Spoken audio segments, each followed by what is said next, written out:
মুখ্যমন্ত্রী ছবি তুলতে মাঝরাতে জলপাইগুড়ি গিয়েছেন, বিকেলে কোচবিহারের সভা থেকে কটাক্ষ করেন শুভেন্দু অধিকারী। পাল্টা জবাব অভিষেক বন্দ্যোপাধ্যায়।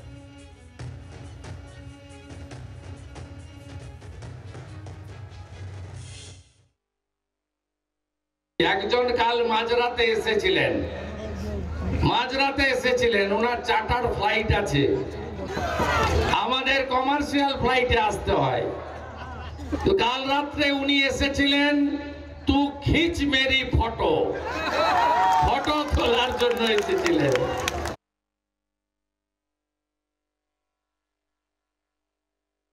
কারা রাজনীতি করছে আমি এগুলো বলতাম না, আপনি আমাকে বললেন বিরোধী দলনেতা কটাক্ষ করছে।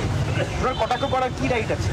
উনি বড় বড় ভাষণ দিচ্ছেন, সন্দেশখালীতে রাজনীতি করতে কবার গেছে, আর অ্যারেস্ট হওয়ার পর কবার গেছে।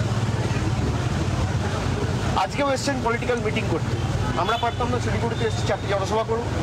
আমরা করব, আগে মানুষগুলো সুস্থ হয়ে বাড়ি ফিরবে, তারপর সমাজের প্রতি আমাদের দায়বদ্ধতা রয়েছে। আমাদের সবার জনপ্রতিনিধি যারা, তাদের ন্যূনতম দায়িত্ব রয়েছে, কর্তব্য রয়েছে, সেগুলো পালন করা উচিত আগে, তারপর রাজনীতি। বাংলার আওয়াজ, বাঙালির আবেগ, জি 24 ঘন্টা।